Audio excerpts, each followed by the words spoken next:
This is ancient American signs and symbols featuring jaguars and ocelots.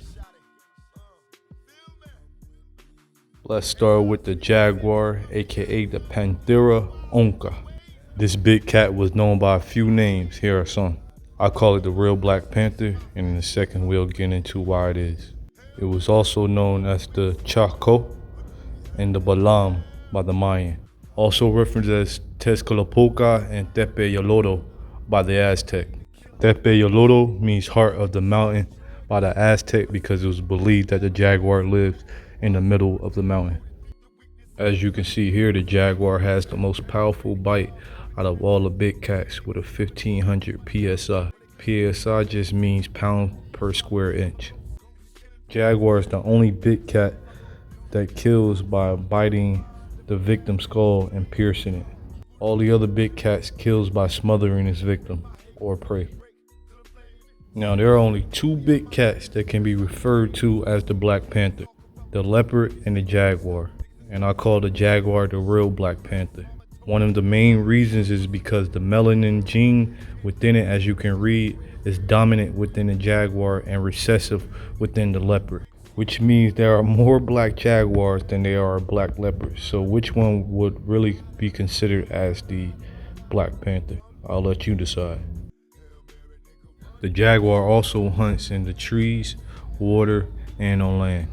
Jaguars are also the only big cat in the Americas and the third biggest cat in the world. Now let's get into the mythology of the jaguar, aka the Ik Balam. You guys can pause and read this excerpt right here while I just tell you what I found out in my research. So basically the Ik Balam, or the jaguar warrior, who is also known as a ruler, ranked as a sorcerer or a priest, and a god, and the Mayan also called the Balam the Chak or the Chakoi. Jaguar gods like God El is one of the oldest deities for the Mayans, and the Balam was also known as the ruler of the underworld. The jaguar god was also associated with vision, foresight, trade, riches, sorcery, and science. Rain, storms, thunder, and lightning was also under the jaguar god's dominion. The jaguar god also represented the color red. Several mounds, jaguar bones, jaguar skulls, jaguar teeth, and human remains was found painted red. Now when it comes to the Aztecs, not too much differs from the Mayan beliefs, being that the Aztecs got most of their beliefs from the Mayans. As you've seen in the excerpts, the Chaks or the Chakoi and the Balam of the Maya is identical to the Tlalocs and the Akli, or the rain lords of the Aztec. With the Aztec, the jaguar god was associated with the earth cult as votaries or deities in control of rain, agriculture, irrigation, and the collection and distribution of all products of the soil. He wanted the four lords and of the earth or below. In some tribes of the Mayan and of the Aztec, the jaguar was interchangeable with the ocelot.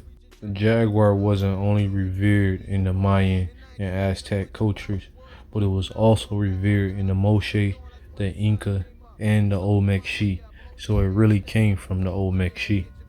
We all know that the jaguars are most known in Central and South America, but they roam North America too. Places like Nebraska, Washington, Maryland, Colorado, Ohio, California, Texas, Arizona, New Mexico, and bones and fossils was found in Tennessee and Florida. A red jaguar was even adopted as the first official mascot for the 1968 Olympics held in Mexico City. Oh, I forgot to add in, they got mad jaguar temples throughout Yucatan and Mexico. Kings even had to walk through the jaguar temple when getting coordinated, and throughout all of their clothing and the priests, they have jaguar insignias on them. Now on to the ocelot. Like I told you earlier, the ocelot was interchangeable with the jaguar in some tribes, and the ocelot was also called the Balam. And we know Balam is associated with Maya rulership and was associated with the north, the color red, the underworld, the nocturnal cult, and bearded priests in ancient Mayan and Aztec culture. According to some myths, Tezcatlipoca, after being the sun, was cast down from the supreme position by Huitzilopochtli, descended to the water, but arisen again in the shape of an ocelot and transformed himself into the constellation of Ursa Major, aka Citlalcololo or Star Scorpion. The ocelot at the same time was associated with Huitzilopochtli. It's always a mythical battle between Huitzilopochtli, who represents the above and male region, and Tezcatlipoca, who represents the below and female region, for the position of the ruling power in the heavens and sun. In the Maya language, the word ek or ik is a homonym for star and black. So they felt like a black spot was the most expressive sign for a star.